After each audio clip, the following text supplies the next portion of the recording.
video, I'm going to show you how to use a spray gun or an air gun to spray U-POL Raptor. So it's a Raptor coating. It's that textured coating that you see on a lot of truck beds. I am going to show you how to spray it on a truck bed, but I just want to show you, I put it on pretty much anything that I want to stay tough. So I have an ARB bumper here.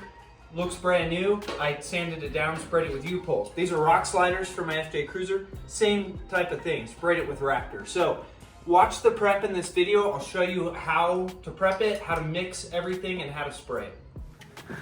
So first you're going to start off by removing all of the little caps and fixtures inside the truck bed or whatever you're working on, right? So essentially you're going to fully disassemble it so that you're not getting overspray on all of these parts.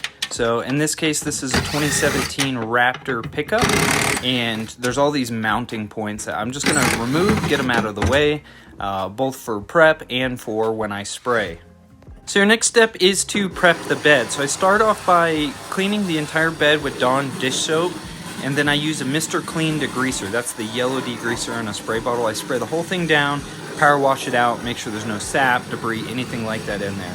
Then I take a wire wheel on a drill, a sander, and I strip everything down. Basically, I'm creating a rough surface for the Raptor to have a mechanical bond to. Now, all of these areas right here that are real tight, a lot of people forget to prep those, and it's really important that you get that etched surface there for the Raptor to stick to.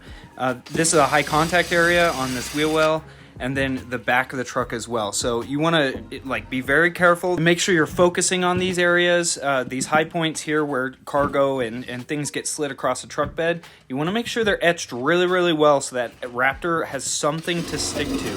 So you don't have to do a wire wheel. You can do sandpaper. I try and do like a 220 or 300-ish grit just to make sure that that Raptor is going to have a firm bond to the surface. Alright, so then once you've prepped the surface and you've washed it again with your degreaser, you're going to want to mask everything up. So I've used painter's tape to mask all of this. These are shop towels stuffed in between, and then plastic for the rest of the bed. I do cover the cab of the truck in case the wind picks up.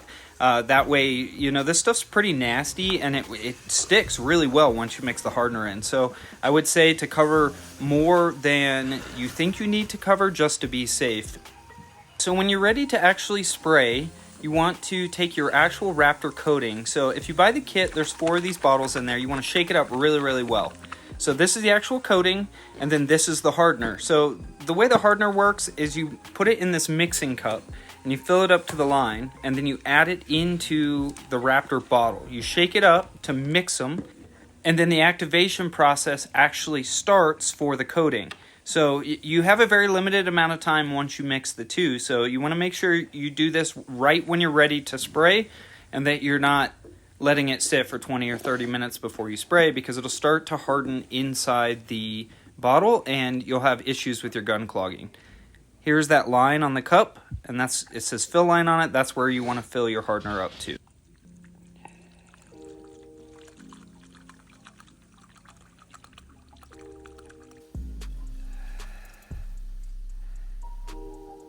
Once the hardener's in there, you put the cap on and you shake it up. And I shake it for about 2 minutes, and then I put the gun in and you're ready to spray.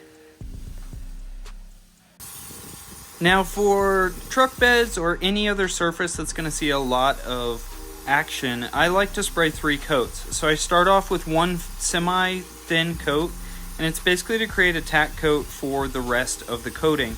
So I'll spray everything once with this with slight coverage, like you'll still see the paint color underneath it, in this case blue. Once you see that starts to get real tacky after about 15-20 minutes, then I'll spray a medium coat above that. These coats do take a while to spray, especially on large surface areas like this, so you might find yourself having to mix multiple bottles. A truck bed this size, which is a 5.5 inch bed, I do use 4 bottles of Raptor. That's why they do sell it in a kit about the size. If you are doing a full 6-foot bed, you might need to purchase a 5th bottle, just a heads up.